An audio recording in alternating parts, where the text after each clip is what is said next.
Hello all, welcome to crown academy. நம்ம crown அகாடமியில் யூஜிடிஆர்பிக்கான பேட்ச் வந்து போயிட்டு இருக்கு. கிட்டத்தட்ட 2.5 யூனிட்ஸ் வந்து கம்ப்ளீட் ஆயிடுச்சு. நம்மளோட யூஜிடிஆர்பி பேட்ச்ல regular classes, online classes, online test and study materials இது எல்லாமே ப்ரொவைட் பண்றோம். வேணுன்றவங்க கண்டிப்பா வந்துட்டு வாங்கிக்கோங்க. அண்ட் கிளாஸ் ஜாயின் பண்ணணும்ன்றவங்க ஜாயின் பண்ணுங்க சீக்கிரமா. அண்ட் இன்னைக்கு நம்ம என்ன பார்க்க போறோம் நம்மளோட கிளாஸ்லனா, டிஆர்பி போர்டு வந்துட்டு யூஜிடிஆர்பி சிலபஸ் ரிலீஸ் பண்ணப்போ யூனிட் நம்பர் 2ல கிளைமேட்டாலஜி இருக்கு. கிளைமேட்டாலஜி காலநிலையியல். அந்த காலநிலையில இருந்து சாப்டர் நம்பர் 9 கிளவுட்ஸ் மேகங்கள் பத்தி நம்ம இந்த கிளாஸ்ல வந்து டிஸ்கஸ் பண்ண போறோம். அதுக்கு முன்னாடி ஒரு சின்ன quote, difficult roads often lead to beautiful destination. கடினமா இருக்கிற ரோடு வந்து நம்மளை எங்க கூட்டிட்டு போகும்னா அழகான ஒரு டெஸ்டினேஷனுக்கு கூட்டிட்டு போகும். இதுதான் ஒரு முக்கியமான விஷயம். பிளஸ் அழகான டெஸ்டினேஷனுக்கு நம்ம போகணும்னா கண்டிப்பா கடினமான பாதையை கடந்துதான் போகணும். இப்பவே நமக்கு வந்து நிறைய சலுப்புகள் தரலாம். என்னடா இது, இன்னும் நோட்டிபிகேஷன் வரல, எப்போ எக்ஸாம் வைப்பாங்கன்னு தெரியல, எப்போ ஆனுவல், ஒருவேளை திரும்ப வந்துட்டு ஆனுவல் பிளானர் வந்துட்டு ரிவைஸ் பண்ணி ரிவைஸ்ட் ஆனுவல் பிளானர் விடுவாங்களா, எதுவுமே நமக்கு தெரியாது. ஆனா கண்டிப்பா இந்த பாதை கடினமா தான் இருக்கும். பிளஸ் அவங்க வந்துட்டு நோட்டிபிகேஷன் விட்டதுக்கு அப்புறம் நம்ம இன்னும் படிக்கணும், நிறைய படிக்கணும், கஷ்டப்பட்டு படிக்கணும், இப்படி நிறைய இருக்கு. இதெல்லாம் பண்ணாதான் அந்த பியூட்டிஃபுல்லான டெஸ்டினேஷன் யூஜிடிஆர்பியில் நமக்குன்னு ஒரு போஸ்டிங் இருக்கும் இல்லைங்களா, அந்த டெஸ்டினேஷனுக்கு நம்மளால போக முடியும், அதை அச்சீவ் பண்ண முடியும். ஸோ பாதைகள் கடினமா இருக்கிறதால பயந்துட வேணாம், நல்லா படிங்க, கன்சிஸ்டன்சியா இருங்க, அதுவே போதுமானது நம்ம நினைச்சது சாதிக்கிறதுக்கு. இப்போ சாப்டருக்குள்ள போகலாம். லாஸ்ட் கிளாஸ்ல நம்ம என்ன பார்த்தோம்னா சாப்டர் நம்பர் 8 ஈரப்பதம், ஹியூமிடிட்டி பத்தி பார்த்தோம். ஃபர்ஸ்ட் வந்து சேஞ்ச் ஆஃப் ஸ்டேட் பார்த்தோம். ஒரு நிலை, திரவ நிலையில இருந்து திடநிலை மாறுது, திடத்துல இருந்து வாயு நிலை மாறுது, வாயு நிலையில இருந்து ஸ்ட்ரைட்டா திரவத்துக்கு வருது, இல்ல திரவத்துல இருந்து ஸ்ட்ரைட்டா வாயுக்கு போகுது. இப்படின்னு நம்ம நிறைய ஸ்டேட் சேஞ்ச் வந்து பார்த்தோம். அடுத்து இந்த எவாபரேஷனை கட்டுப்படுத்தக்கூடிய ஒரு சில காரணிகள் என்னென்ன அப்படின்னு பார்த்தோம். அதெல்லாம் ரொம்ப இம்பார்ட்டன்டான காரணிகள். பிளஸ் ஹியூமிடிட்டி பத்தி பார்த்தோம். ஹியூமிடிட்டி அதோட டைப்ஸ் பத்தி பார்த்தோம். திரவ மாதிரி பார்த்தோம். திரவ மாதிரில என்னென்ன நடக்குது அப்படின்னு பார்த்தோம். அதுல என்னென்ன ப்ராசஸ் இருக்குன்னு பார்த்தோம். அடுத்து வந்துட்டு அடர் மூடு பண்ணி ஃபாக் இருக்கிறதுலே கொஞ்சம் இம்பார்ட்டன்டான டாபிக் ஃபாக். லாஸ்ட் யூஜிடிஆர்பி எக்ஸாம்ல கூட ஃபாக்ல இருந்து ஒரு கொஸ்டின் கேட்டிருந்தாங்க. பிளஸ் ஹியூமிடிட்டில இருந்து ஒரு கொஸ்டின் கேட்டிருந்தாங்க. இந்த சாப்டர்ல இருந்து 2 கொஸ்டின் கேட்டிருந்தாங்க. ரொம்ப ரேர் இல்லைங்களா, அந்த மாதிரி கேட்டிருந்தாங்க. அண்ட் அதுக்கடுத்து வந்து நம்ம ப்ராக்டிஸ் கொஸ்டின் பார்த்து அந்த செஷன் வந்து எண்ட் பண்ணிக்கிட்டோம். இப்போ நம்ம பார்க்க போறது சாப்டர் நம்பர் 9 கிளவுட்ஸ் பத்தி பார்க்க போறோம். மேகங்கள். ஃபர்ஸ்ட் மேகங்கள்னா என்ன, மேகங்களோட பிரிவுகள் பார்ப்போம். மேகங்களை வந்துட்டு ஒரு 10 டைப்பா பிரிச்சிருக்காங்க. அது என்னென்னு பார்ப்போம். அதோடைய ஹைட், அதுதான் ஹைட்டை பேஸ் பண்ணி ஒரு 10 டைப்ஸா பிரிச்சிருப்பாங்க. மேஜரா 3 டைப், அதுக்குள்ள வந்துட்டு 3, 3, 4ன்னு சொல்லிட்டு ஒரு 10 டைப் பிரிச்சிருப்பாங்க.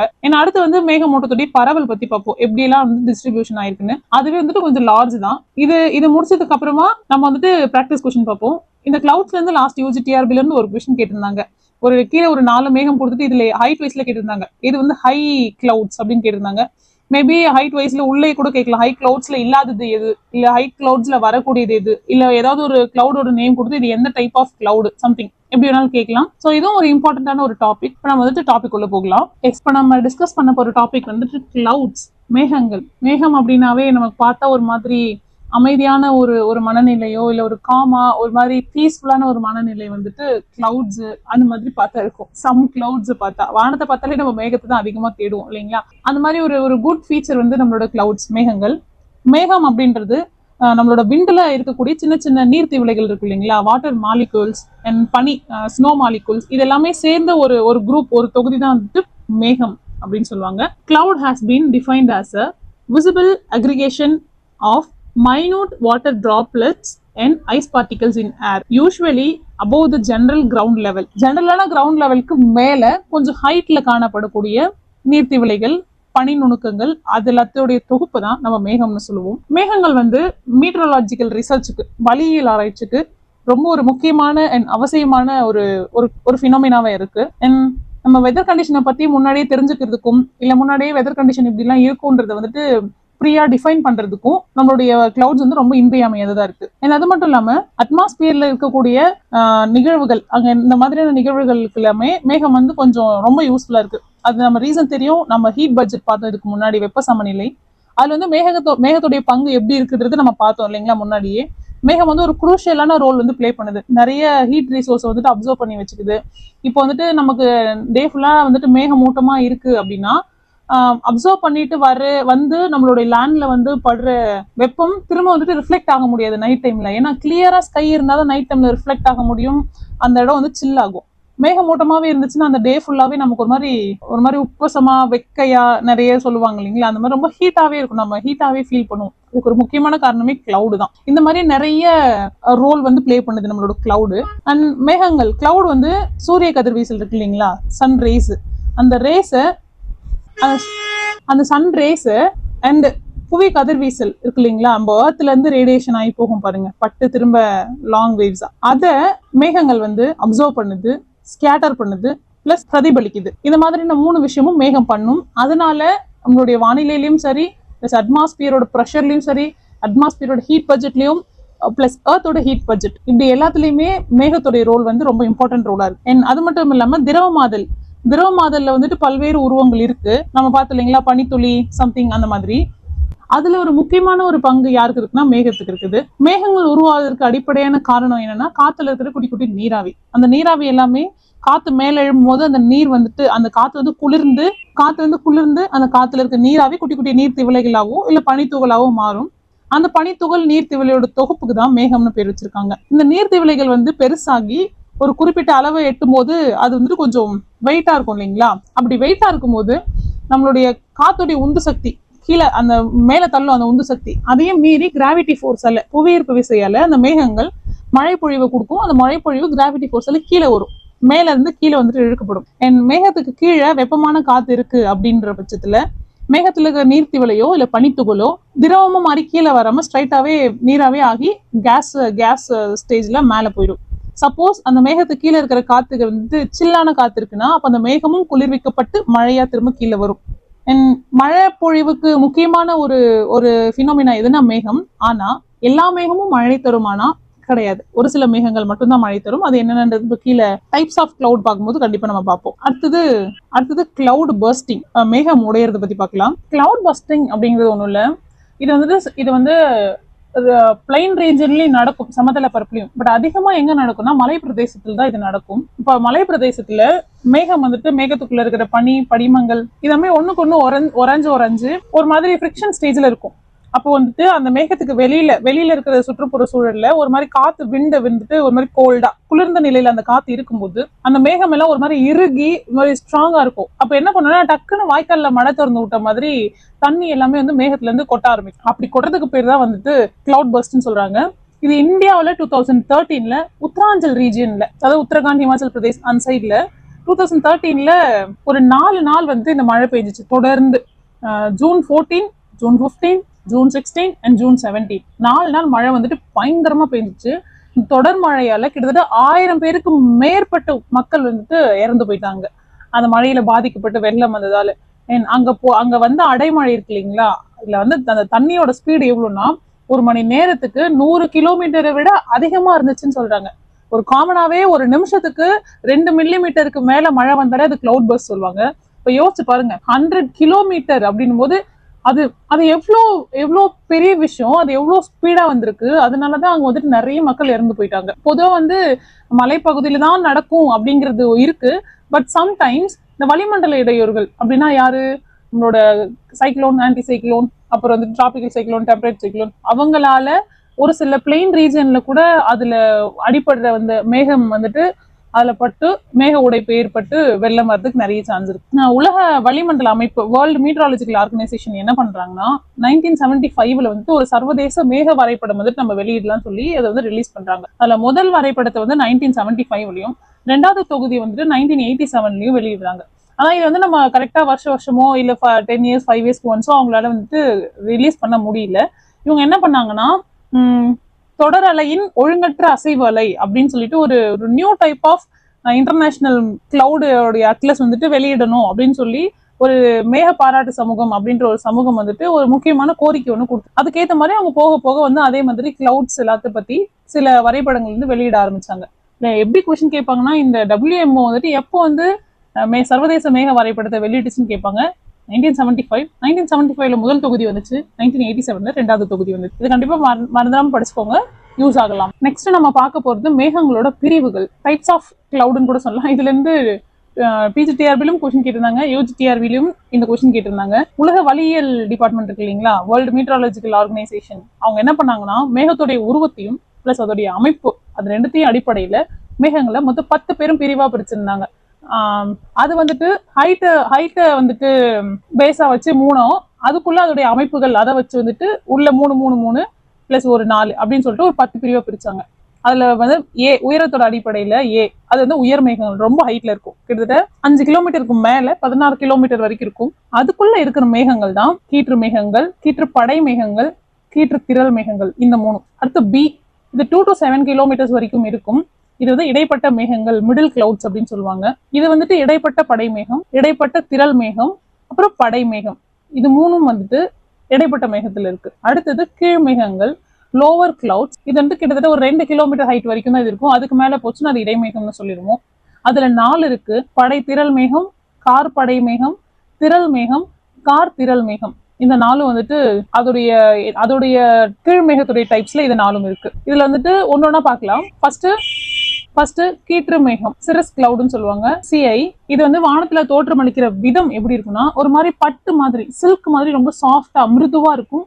மேகங்கள் வந்து ஒண்ணுக்கு ஒண்ணு தொடர்பு இல்லாம வேற வேற மாதிரி சிரஸ் கிளவுட் வந்து செதறி போயிருக்கும். அதை தான் வந்துட்டு கீற்று மேகங்கள் அப்படின்னு சொல்லுவோம். இது வளிமண்டலத்தில் காணப்படக்கூடிய உயரம் எவ்வளவுனா, போலார் ரீஜியன்ல 3 கிலோமீட்டர்ல இருந்து 8 கிலோமீட்டர் வரைக்கும் இருக்கும்.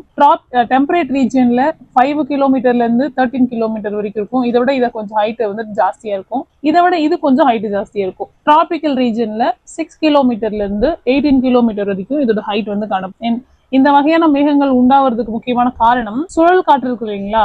அந்த சுழல் காற்று வந்துட்டு மேல் நோக்கி சில காற்றுகள்லாம் மேல் நோக்கி இழுக்கப்படும். அப்படி இழுக்கப்படுற விளைவால இந்த மேகங்கள் வந்து உருவாகும். இந்த மேகங்கள் வந்து தூரத்துல இருக்கிற சூறாவளி மேகங்களுடைய மேலடுக்குல இருந்து பிச்சுக்கிட்டு வந்த மாதிரி ஒரு மாதிரி செதறி போய் ஒரு மாதிரி பெருசா மழை எல்லாம் கொடுக்காத ஒரு மேகமா இந்த மேகம் இருக்கும். இந்த மேகங்களோட வாயிலா நம்ம வந்துட்டு எப்படி வெதர் வந்து ஃபோர்காஸ்ட் பண்ண முடியும் அப்படின்னா, இது வந்து சிதறை நிலையில ஒழுங்கான முறையில இழையா இருக்கிறதால இது வந்து தெளிவான வானிலையை குறிக்கும். அதாவது பெருசா மழை எல்லாம் வராது, கிளியரான ஸ்கை இருக்கு அப்படின்னு அர்த்தம். ஒழுங்கா இணை அடுக்குகளா இருந்துச்சுன்னா அந்த வந்து படை மேகங்களோட இணைஞ்சு சூறாவளி, அப்புறம் வந்துட்டு எதிர் சூறாவளி, அந்த மாதிரியான வெதர் கண்டிஷன் உருவாகிறதுக்கான ஒரு மூலக்கூறா இந்த மேகங்கள் இருக்கும். இது நகர்ந்து போற திசையை வச்சு சூறாவளி வந்து எந்த திசையில நகர்ந்து போகும் அப்படின்னு சொல்லிட்டு சிரஸ் மேகத்தை வச்சுதான் நம்ம வந்துட்டு கால்குலேட் பண்ணுவோம். அண்ட் இந்த மேகங்களுக்கு இருக்கிற மூலப்பொருள் என்னன்னா, ஒண்ணு பனிப்படிகங்கள் தான் அங்க அதிகமா இருக்கும்.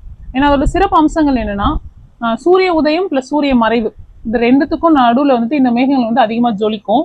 ஒரு மாதிரி ஹாலோ ஃபினாமினா ஏற்படுறதுக்கு இந்த சிரஸ் கிளவுட் தான் முக்கியமான காரணமா இருக்கு. இந்த மேகம் வந்து பரிவட்ட நிகழ்வு, அதுக்கு தான் வந்துட்டு ஹாலோ ஃபினாமினான்னு சொல்லுவோம். அது தோற்றுவிக்கிறது முக்கியமான காரணம் வந்து இந்த கீற்று மேகம் தான். பரிவட்டம் வந்து அந்த பனிப்படிகங்கள் இருக்கு இல்லைங்களா, கிளவுட்ல இருக்குது, அது மேல பட்டு ஒளி விலகிறது மூலியமாவோ இல்ல பிரதிபலிக்கிறது மூலியமாவோ அந்த மாதிரி ஒரு ஹாலோ மாதிரி மேகத்தை சுத்தி, இப்ப சந்திரன் சூரியனை சுத்தி ஒரு ஹாலோ தெரியும் இல்லைங்களா, அந்த மாதிரி மேகத்தை சுத்தி ஒரு ஹாலோ தெரியுதுக்கு அதுதான் வந்து முக்கியமான காரணமா இருக்கும். பட் இந்த மழையில ஒரு டிமெரிட் என்னன்னா, ரெயின்ஃபால கொடுக்காத இந்த மழை, அதுதான் இதுல இருக்க ஒரே ஒரு டிமெரிட். நெக்ஸ்ட் வந்து கீற்று படை மேகம், சிரோ ஸ்டேட்டஸ் கிளவுட்ஸ் அப்படின்னு சொல்லுவாங்க. ஸ்டேட்டஸ்னா படைன்னு அர்த்தம், அதாவது அடுக்கு. ஸ்டேட்டஸ் மீன்ஸ் அடுக்குனாலும் படைகள்னாலும் ஒண்ணுதான். ஒரு மாதிரி அடுக்கடுக்கா இருக்கும் இந்த மேகம். இது வானத்துல எப்படி தோற்றமளிக்கும் அப்படின்னா, இந்த மேகம் வந்து ஒரு மெல்லிய தகடு மாதிரி ஒரு உருவத்துல இருக்கும். பிளஸ் வானம் முழுக்க பரவி இருக்கிற மேகம் வந்துட்டு இந்த சிரஸ் ஸ்டேட்டஸ் மேகம் தான். பால் மாதிரி வெள்ளையா இருக்கும்.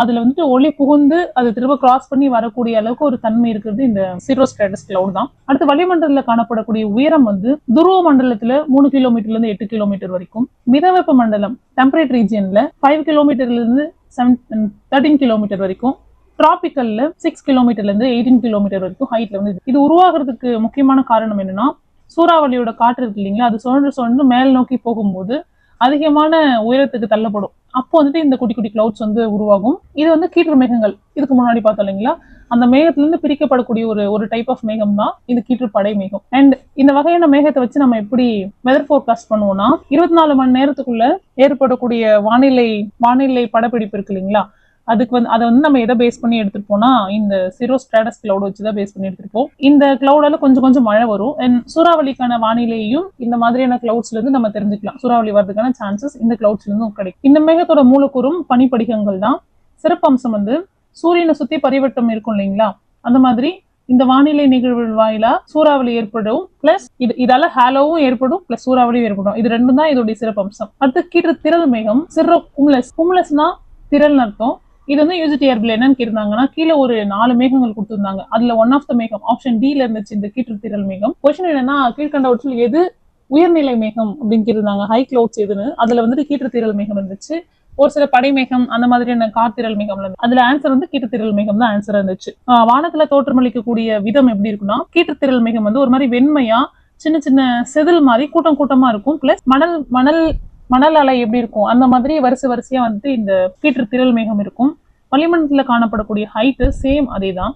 துருவ பகுதியில 3 to 8 கிலோமீட்டர் வரைக்கும், மிதவெப்ப மண்டலத்துல 5 to 13 கிலோமீட்டர் வரைக்கும், அயன மண்டலத்துல இருந்து 6 to 18 கிலோமீட்டர் வரைக்கும் இதோட ஹைட் இருக்கு. இந்த மேகங்கள் உருவாகிறதுக்கு முக்கியமான காரணம் கீற்று மேகமும் கீற்று படை மேகம் இது ரெண்டுத்தையும் சுத்தி ஒரு நிலையற்ற வானிலை தன்மை இருக்கும்போது, அன்ஸ்டேபிளா வெதர் கண்டிஷன் இருக்கும்போது இந்த கீற்று திரள் மேகம் வந்து உருவாகும். அது இந்த வகையான மேகங்கள் வாயில நம்ம என்ன வெதர் ஃபோர்காஸ்ட் பண்ணுவோம்னா, இந்த மேகம் சாம்பல் நேரத்துல இருக்கும், ஒரு மாதிரி ஒழுங்கான சீரான அமைப்புல இது இருக்கும். அண்ட் காத்து கூட சேர்ந்து மழையும் கொடுக்கறதுக்கு ஒரு முக்கியமான ஒரு விஷயமா இது இருக்கு. பட் இது வந்துச்சுன்னா கீற்று படை மேகம் வந்துச்சுன்னா வந்து மழை வரும்ன்றது அர்த்தம். அண்ட் லேசா பிளஸ் சிதறி இது வந்துட்டு காணப்பட்டுச்சு அப்படின்னா ஒரு மாதிரி நலிவா அன்ஸ்டேபிளா வந்துட்டு அந்த இடத்துல வெதர் ஃபோர்காஸ்ட் இருக்கு அப்படின்னு அர்த்தம். அண்ட் இதோடைய மூலப்பொருள் வந்து பனிப்படிகங்கள். இதோட சிறப்பம்சம் வந்து இந்த வகையான மேகங்கள் இருக்கிறது ரொம்ப அரிது. அண்ட் முக்கியமா கீற்று மேகங்கள் கீற்று படை மேகங்கள் சேர்ந்து இந்த கீற்று திரள் மேகத்துல காணப்படும். இதுதான் வந்துட்டு இதோடைய முக்கியமான சிறப்பம்சம். அடுத்து வந்து நம்பர் 4 இடைப்பட்ட மேகம் ஆல்டோ ஸ்ட்ராட்டஸ் அப்படின்னு சொல்லுவாங்க. ஸ்ட்ராட்டஸ்னாவே படை மேகம், நல்லா ஞாபகம் வச்சுக்கோங்க, கொஸ்டின் கேட்கறதுக்கு சான்ஸ் இருக்கு. வானத்தில் தோற்றம் அளிக்கிற விதம் எப்படி இருக்கும் அப்படின்னா இந்த மேகம் வந்து நார் மாதிரி இருக்கும், நூலா நார் மாதிரி இருக்கும். பிளஸ் சாம்பல் கலர்லயும் இருக்கும், நீல கலர்லயும் இருக்கும். ஒரு மாதிரி சீரான ஒழுங்கான படுகை இருக்கும். வானத்துல வந்துட்டு ஒரு பகுதியாவோ அப்படின்னா முழுமையாவோ அந்த வானத்தையும் மறைக்கிற அளவுக்கு ஒரு கனத்த படுகையா இந்த மேகம் வந்து இருக்கும் பெரிய அளவுல. வானத்துல காணப்படக்கூடிய உயரம் துருவ மண்டலத்துல 2 to 4 கிலோமீட்டர்ஸ், மிதவெப்ப மண்டலத்துல 2 to 7 கிலோமீட்டர்ஸ், அயன மண்டலத்துல 2 to 8 கிலோமீட்டர்ஸ் வரைக்கும் இது காணப்படும். இந்த வகையான மேகங்கள் வந்துட்டு இந்த வகையான மேகங்கள் வாயில நம்ம என்ன வந்துட்டு வெதர் ஃபோர்காஸ்ட் பண்ணுவோம் அப்படின்னா இந்த மேகம் வந்தாலே கண்டிப்பா அந்த இடத்துல மழை வரும் அப்படின்றத நம்ம கண்டிப்பா தெரிஞ்சுக்கலாம். இந்த மேகத்துடைய மூலப்பொருட்கள் என்னன்னா கொஞ்சம் வந்து பனிப்படிகங்கள் இருக்கும். அப்புறம் கொஞ்சம் குட்டி குட்டியான நீர்த்திவளிகள் வந்துட்டு இந்த வகையான மேகத்தில் இருக்கும். ஏன்னா இதுல இருந்தானே மழை வர்றதுக்கு ஸ்டார்ட் ஆகுது. ஸோ இதுல இருந்து வரதுல இருந்து நீர்த்திவளிகள் கொஞ்சம் காணப்படும். இதோட சிறப்பம்சம் என்னன்னா இந்த மேகம் சூரியனையும் சந்திரனையும் முழுசா மறைச்சிரும். நமக்கு வந்துட்டு பகல் டைம்ல நல்ல வெயில் அடிக்கும் போது திடீர்னு ஒரு மாதிரி மைல்டான ஒரு வெதர் இருக்கும் இல்லைங்களா, அது உருவாகிறதுக்கு காரணம் இந்த வகையான மேகங்கள் தான். ஏன்னா அது மட்டும் இல்லாம இந்த வகையான மேகங்கள் வந்து வில் ஒளி வடிவத்தை வந்து தோற்றுவிக்கக்கூடியதா இருக்கும். அதாவது கொரோனா எப்படி சன்ல வந்து கொரோனா இருக்கும் அந்த மாதிரி இதுவும் இப்படி இப்போ நம்மளுடைய சன் இப்படி மறைக்குதுன்னா இப்படி வந்துட்டு சன்னை வந்து ஹாலோ கிடைக்கும் இல்லைங்களா, அந்த மாதிரி வில் மாதிரி ஒளி வடிவத்தை ஏற்படுத்துறது இந்த மேகமா தான் இருக்கும். அடுத்து இடைப்பட்ட திரள் மேகம் ஆல்டோ குமுலஸ் கிளவுட் ஏசின்னு சொல்லுவாங்க. இந்த வானத்துல எப்படி தோற்றம் அளிக்கும்னா கரடுமுரடான ஒரு தோற்றம் இருக்கும்.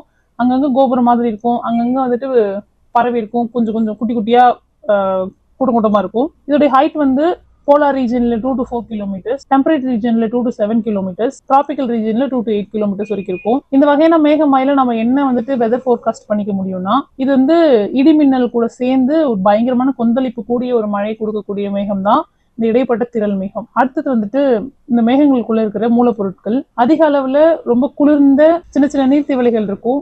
கொஞ்சம் கொஞ்சமா பனிப்படிகங்கள் இருக்கும். இது எல்லாமே சேர்ந்துதான் இந்த மேகம் உருவாக்கப்படுது. பிளஸ் இந்த மேகங்கள் வந்து மென்தூரல் அடுத்து பனிப்பொழிவு இது ரெண்டுத்தையும் கொடுக்கக்கூடிய ஒண்ணா வந்துட்டு இருக்கு. இதோடைய சிறப்பம்சம் இம்பார்ட்டன்ட் ஃபீச்சர்ஸ் என்னன்னா ஒரே நேரத்துல வேற உயரத்துல வந்து இந்த மேகங்கள் காணப்படும். பிளஸ் மற்ற மேகங்களோட சேர்ந்து இருக்கும்.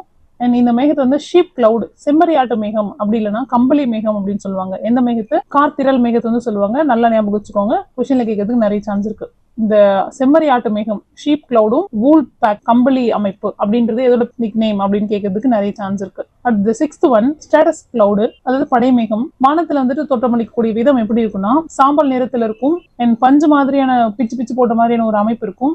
அண்ட் அது மட்டும் இல்லாம இந்த மேகத்துடைய மேற்பரப்பு ஒரே சீரான படுகையா வந்துட்டு காணப்படும். இதே வந்துட்டு கேட்டிருந்தாங்க சாம்பல் நிறத்துல ஒரே மாதிரி சீரான படுகையே காணப்படக்கூடிய மேகம் எது பிளஸ் மழையை கொடுக்கும் அந்த மேகம் எதுன்னு கேட்டிருந்தாங்க. அதுக்கு ஆன்சர் வந்து படை மேகம் தான். இந்த மேகத்துல இருந்து 2 கொஸ்டின் கேட்டிருந்தாங்க. ஒன்னு ஹைட்டை வச்சு இன்னொன்னு வந்துட்டு அதோடைய உருவத்தை வச்சு கேட்டிருந்தாங்க. ரெண்டாவது வளிமண்டலத்தில் காணப்படக்கூடிய உயரம் போலார் ரீஜன்ல 2 கிலோமீட்டர் வரைக்கும் இருக்கும். மிதவெப்ப மண்டல பகுதியிலேயே 2 கிலோமீட்டர் வரைக்கும் இருக்கும். அயன மண்டல பகுதியிலும் 2 கிலோமீட்டர் வரைக்கும். எல்லா பகுதியிலுமே 2 கிலோமீட்டர் வரைக்கும் இருக்கிற மேகம் எதுன்னு கேட்டாங்கன்னா அது படை. இந்த வகையான மேகம் உருவாகிறதுக்கு என்ன காரணம் அப்படின்னா பூமியோட மேற்பரப்பு வந்து வெப்பமாகும் போது வெப்பசலனம் மூலியமா காத்து மேல போய் அது வந்துட்டு காற்று எக்ஸ்பேண்ட் ஆகி அப்போ வந்து திரவமாதலால மேகம் வந்து உருவாகும். அப்படி உருவாகிற மேகம் தான் இந்த மேகங்கள். அடுத்தது இந்த மேகத்தின் மூலயமா நம்ம வந்துட்டு அறியக்கூடிய வானிலை முன்னறிவிப்பு என்னன்னா, இந்த மேகம் வந்தாலே கண்டிப்பா மழை இருக்கு அப்படின்னு தெரிஞ்சுக்கலாம். இந்த மேகத்துடைய மூலப்பொருட்கள் ஒண்ணு நீர்த்திவளைகள், இன்னொன்னு பனிப்படிகங்கள். அடுத்து இதோடைய முக்கியமான அம்சம் சேம் அதே தான். சூரியன் சந்திரன் இது ரெண்டுத்தையும் சுற்றி ஹாலோ மாதிரியான ஒரு ஃபீச்சர் வந்து உருவாக்கக்கூடியது. அடுத்து ஸ்ட்ராட்டா குமுலஸ் கிளவுட் எஸ்சின்னு சொல்லுவாங்க. இது வானத்துல தோற்றமளிக்கிற விதம் எப்படி இருக்குன்னா, சாம்பல் கலர்ல அண்ட் கருப்பு கலர்ல ஒரு மாதிரி திரண்ட பெரிய மேகமா இருக்கும் ஸ்ட்ராட்டோ குமுலஸ் கிளவுடு. இது வந்து பெரிய படுகையா இருக்கும் அண்ட் இது வந்து பெரிய படுகையா இல்லாம குட்டி குட்டியா சிதறி கொஞ்சம் திட்டுக்களா வந்து காணப்படும். அது மட்டும் இல்லாம வானம் ஃபுல்லாவே ஒரு மாதிரி மூடி மறைக்கக்கூடிய ஒரு பெரிய மேகமா வந்து இந்த மேகம் இருக்கும். இருந்தாலும் இதுக்கு பக்கத்துல கொஞ்சம் இதுக்கு நடுவில் வந்துட்டு ஒளி ஊடுருவி நம்மளுக்கு வந்து ஹாலோ மாதிரி தோற்றுவிக்கக்கூடிய இது வந்து வளிமண்டலத்துல காணப்படக்கூடிய உயரம் போலார் ரீஜன்லயும் 2 கிலோமீட்டர் கீழே இருக்கும், டெம்பரேட் ரீஜன்லயும் 2 கிலோமீட்டர் கீழே இருக்கும், பிளஸ் டிராபிக்கல் ரீஜன்லயும் 2 கிலோமீட்டருக்கு கீழே தான். இந்த வகையான மேகங்கள் உருவாதுக்கு முக்கியமான காரணம் வெப்பசலனத்தால தான் இது வந்து உருவாகுது ரேடியேஷனால. அடுத்து இவ்வகை மேகங்கள் வாயிலாக நம்ம என்ன தெரிஞ்சுக்கிறோம் அப்படின்னா, இந்த மேகம் வந்துட்டு பெருசா மழையை கொடுக்காது. ஏன்னா இது சிதறி இருக்கு இல்லைங்களா, அதனால பெருசா இது வந்து இந்த மேகம் மழையை கொடுக்காது. இந்த மேகத்துல இருக்கக்கூடிய மூலப்பொருள் எதுனா நீர்த்திவளைகள். இதோடைய முக்கிய அம்சம் இது பகல்ல தோன்றி நைட்ல மறைஞ்சிரும், பெருசா வந்துட்டு ரெயின்ஃபால் கொடுக்காது. அடுத்து கார்படை மேகம், நிம்போஸ்ட்ராட்டஸ் கிளவுடுன்னு சொல்லுவோம். இந்த கிளவுட் வந்து வானத்தில் தோற்றமளிக்கிற விதம் எப்படி இருக்குன்னா, அடர் சாம்பல் நிறத்துல இருக்கும், ஒரு மாதிரி திட்டமான உருவம் இல்லாம இருக்கும், பிளஸ் கரடுமுரடா இருக்கும், கொஞ்சம் ஹைட் கம்மியா கீழே வந்துட்டு ஒரு மாதிரி சீரான படுகையோடு இது காணப்படும். இது பயங்கரமான ரெயின்ஃபால் கொடுக்கக்கூடிய ஒரு மேகம் இது. அண்ட் இந்த மேகத்தோட சராசரி உயரம் 1 கிலோமீட்டர் கீழேயே, அதாவது 900 மீட்டர் வரைக்கும் தான் இருக்கும் எல்லா ஹெமிஸ்பியர்லயும் எல்லா ரீஜன்லயும். இந்த வகையான மேகம் உண்டாகிறதுக்கு காரணம் படை மேகத்துடைய பெரிய பெரிய படுகைகள் இருக்கு இல்லைங்களா. அண்ட் இந்த மேகம் வந்து ஹைட் இன்க்ரீஸ் ஆக அதாவது மேல போக வேற மேகத்தோட சேர்ந்து வளிமண்டலத்துல பெருசா வந்துட்டு ஒரு தோற்றமளிக்கும். இந்த வகையான மேகங்கள் வாயிலா வந்துட்டு என்ன நம்ம தெரிஞ்சுக்கணும்னா, இது வந்து பயங்கரமான சூறாவளியோட தொடர்பு கொண்டது. பயங்கரமான மழை வரும். இது வானத்துல இருந்தாலே நம்ம பார்த்தாலே தெரிஞ்சுக்கலாம். பயங்கரமா மழை வரும். ஒரு மாதிரி அடர் சாம்பல் கலர்ல டார்க்கான கிரே கலர்ல இருக்கும். பேய் படத்துல எல்லாம் வந்துட்டு காட்டுவாங்க இல்லைங்களா, அந்த மேகம் வந்துட்டு இந்த மேகம் தான். அடுத்து வந்துட்டு இந்த மேகத்துல இருக்கக்கூடிய மூலப்பொருட்கள் வாட்டர் மாலிக்யூல்ஸ், அப்புறம் பனிப்படிகங்கள், பனி சிதல்கள், இது எல்லாமே. ஒரு சிறப்பு அம்சம் என்னன்னா, சூரியன் சந்திரனை மறைக்கக்கூடிய அளவுக்கு இந்த மேகம் இருக்கும், பிளஸ் ஒளி புகா தன்மையா ரொம்ப அடர்த்தியா இருக்கும். அடுத்து 9th ஒன் திரள் மேகம், குமுலஸ் கிளவுட்னு சொல்லுவாங்க. இந்த மேகம் வந்து வானத்துல தோற்றமளிக்கிற விதம் எப்படி இருக்குன்னா, இதோட மேல் பாகம் வந்து காலிஃபிளவர் மாதிரி இருக்கும். இதோட அமைப்பு வந்து கோபுரங்கள் மாதிரியோ இல்ல சிகரங்கள் மாதிரியோ இல்லாம ஒரு மாதிரி மேடு மேடா இருக்கிற மாதிரி ஒரு மாதிரி அமைப்புல இருக்கும். இப்படி காலிஃபிளவர் ஷேப்ல இந்த மாதிரி தான் இருக்கும். பெருசா இப்படி கோபுரம் மாதிரி இல்ல இப்படி வந்துட்டு இருக்காது. இதோடைய மேல் பகுதி வந்து நல்லா ஒயிட் கலர்ல இருக்கும். குவியலா வந்துட்டு காணப்படும். குமுலஸ்னாவே திரள் மேகம், கூஞ்சு இருக்கிற மேகம் தான். பிளஸ் இதோட அடிப்பாகம் வந்து பயங்கர கருப்பா இருக்கும் அண்ட் சமமட்டமா இருக்கும். இதோட அடிப்பகுதி வந்து திரவமாதல் மட்டத்தை குறிக்கக்கூடிய ஒரு தன்மையா இருக்கும். அதாவது அடிப்பகுதி வந்துட்டு திரவமாதலுக்கு தேவையான எல்லா ஒரு ஃபெசிலிட்டி இருக்கிற மாதிரி அடிப்பகுதி இருக்கும். மேல் பகுதி கொஞ்சம் வெள்ளையா, பெருசா திரவமாதல் இருக்காது. வளிமண்டலத்துல காணப்படக்கூடிய ஹைட்டு 1800 மீட்டர், அதாவது 1.2 கிலோமீட்டர் ஹைட்ல எல்லா ரீஜன்லயுமே இருக்கும். இது செங்குத்தா வளர்ச்சி அடைஞ்சுக்கிட்டே மேல ஹைட் இன்க்ரீஸ் ஆகி போயிட்டே இருக்கும். பிளஸ் இந்த வகையான மேகம் உண்டாகிறதுக்கு காரணம் வெப்பசலனம் ஏற்படும் போது, பிளஸ் வெப்பசலனம் அதிகமா ஏற்படக்கூடிய இடங்கள்ல இது இருக்கும். எங்க வெப்பசலனம் அதிகமா ஏற்படும்னா, ஒன்னு டிராபிக்கல் ரீஜியன், இன்னொன்னு டெம்பரேட் ரீஜியன்ல. அடுத்து வகையான மேகங்கள் வாயிலாக அறியப்படக்கூடிய வானிலை முன்னறிவிப்புனா, ஓரளவுக்கு மழை தரும், கார்த்திரல் மேகமா மாறக்கூடிய நிறைய சான்ஸ் இருக்கு.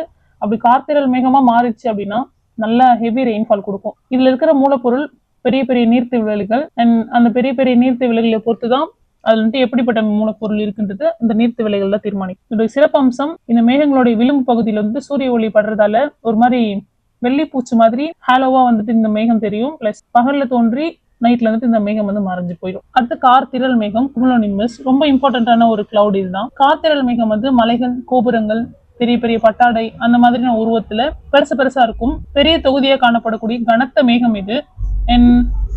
நல்லா வளர்ந்து நல்லா பெருசா வந்துட்டு இருக்கும். வளிமண்டலத்துல காணப்படக்கூடிய உயரங்கள் இது கிடையாவும் இருக்கும், செங்குத்தாவும் வளர்ச்சி பெறும், ரெண்டாவுமே இருக்கும். இப்படியே வளர்ந்துட்டு போகும், இப்படியே பெருசா வளர்ந்துட்டு போகும். ஒரு சராசரி உயரம் 1000 மீட்டர், அதாவது 1 கிலோமீட்டர். இது கோடை காலத்தை விட குளிர்காலத்துல வந்துட்டு குறைஞ்ச உயரத்துல இருக்கும், பிளஸ் நல்லா மழை கொடுக்கும். இந்த மேகம் வந்து வெப்பசலனத்தால ஹைட் கம்மியா இருக்கிற பகுதியிலேயே வந்துட்டு திரவமாதல் ஏற்படுறதால இந்த மாதிரியான மேகங்கள் வந்துட்டு உருவாகுது. இந்த மேகங்கள் இருந்தாலே நம்ம என்ன தெரிஞ்சுக்கலாம்னா, நல்ல மழை கொடுக்கும், நல்ல கனமழை கொடுக்கும். ஆலங்கட்டி மழை குடிக்கும். பிளஸ் இடியோட கூடிய ஒரு தண்டர் ஸ்ட்ரோம், இடியோட கூடிய இடிமின்னலோட சேர்ந்து ஒரு மழை கொடுக்கும். இதோடைய மூலப்பொருள் நீர்த்திவலைகள், பனிப்படிகங்கள், காற்று பனித்துளிகள் பிளஸ் பனிக்கட்டி, இது எல்லாமே இதோடைய மூலப்பொருள். இது ஒரு சிறப்பம்சம். இந்த மேகம் சம்டைம் வந்து கல்மாரி மழை வந்து பெய்யும், சம்டைம் வந்து இடி மேகம், அப்புறம் வந்து கார் மேகம், அந்த மாதிரிலாம் இதுக்கு பேர் இருக்கு. இந்த மேகம் பகல்ல தோன்றி நைட்ல மறைஞ்சிரும். பகல்ல அண்ட் ஈவினிங் டைம்ல நல்ல மழை கொடுக்கக்கூடிய ஒரு மேகம் வந்து இந்த மேகம் தான். இந்த மேக மூட்டத்தோட பரவல், டிஸ்ட்ரிபியூஷன் ஆஃப் கிளவுடினஸ்.